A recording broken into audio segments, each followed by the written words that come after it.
Good morning, YouTube modeling community. This is Ron coming to you from Grandpa's Toy Room with a little fun video this morning. Don't have a bench update.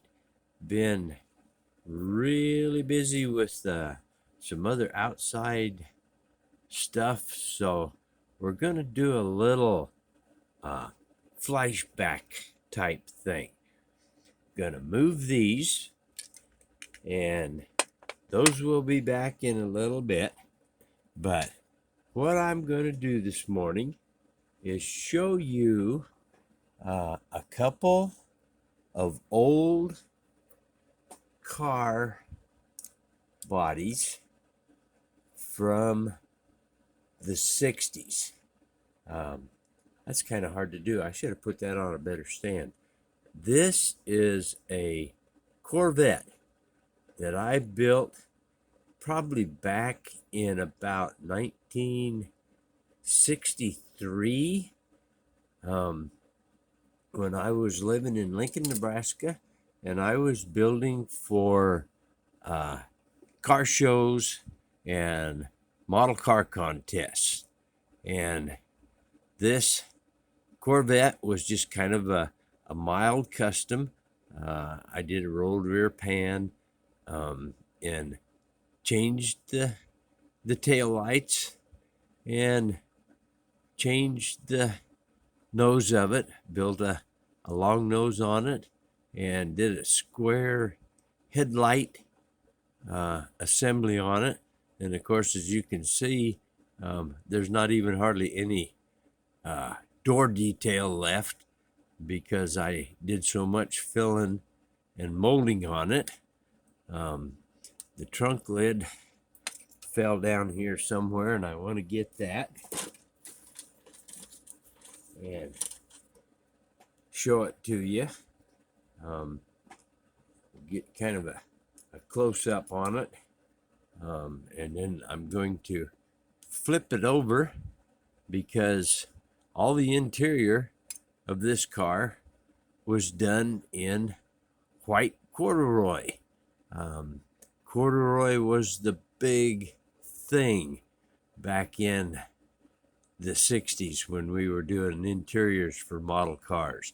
The other thing that I wanted to talk about on it was this was my go-to color on all of my model cars, and it was candy oriental purple shot over a silver base and shot right out of the cans.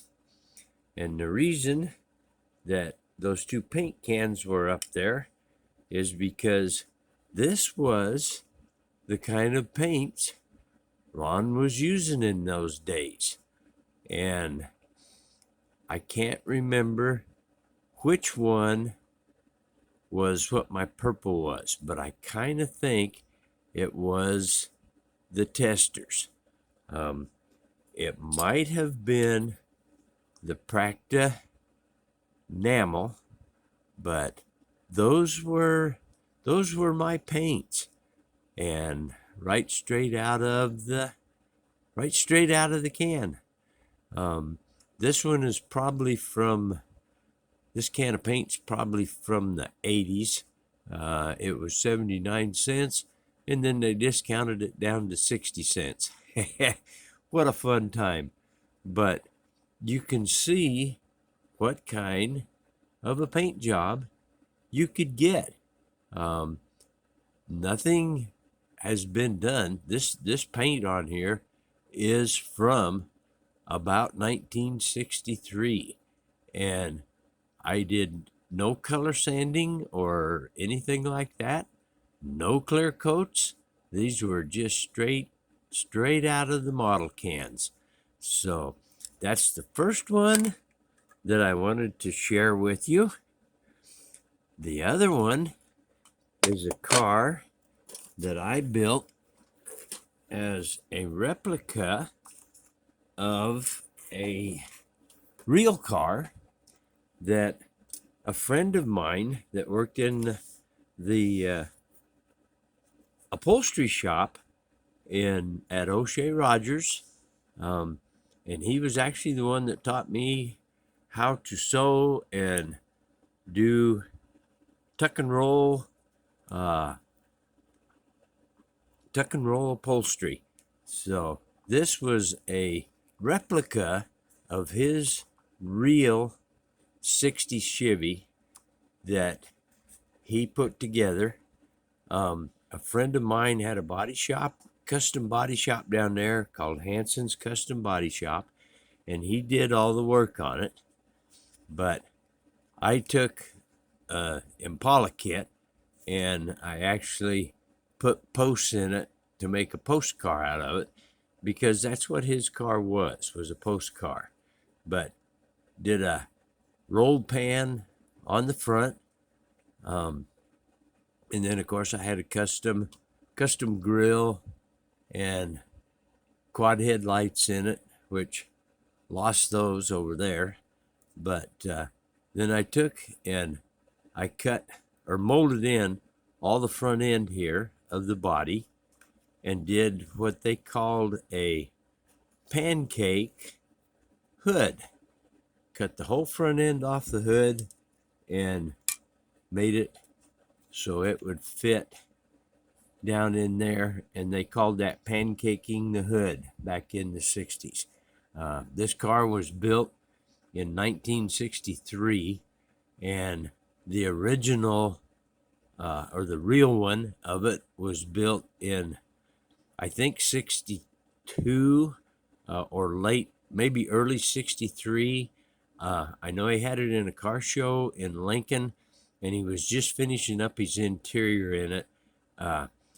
At the car show, he put the last parts of his interior in it, but did a extended roll pan on the back and a rolled pan back here. Bumpers were all deleted on it, which is just exactly the way the real car was built.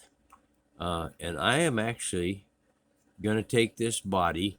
I have the complete kit. Don't know. Yeah, here's the interior. Interior looks really bad now because it's dirty and 60 some years, but as you can see, it was all done in white corduroy also.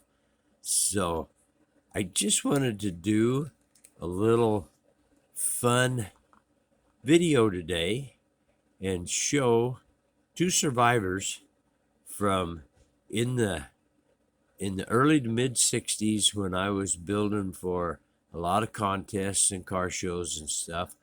And this one, I have decided, since I have the complete kit, I've decided that I am going to get this baby all cleaned up and restore it, not as it was, because I'm going to put a 2000s paint job and stuff on it. But I am actually going to rebuild this one just for the fun of it. So anyway, guys, that's all I got for this morning. I hope you enjoy looking at some really old stuff. I want to thank all my subscribers and people that watch and comment. Hope you have a great weekend. This is Ron from Grandpa's Toy Room saying so long for now.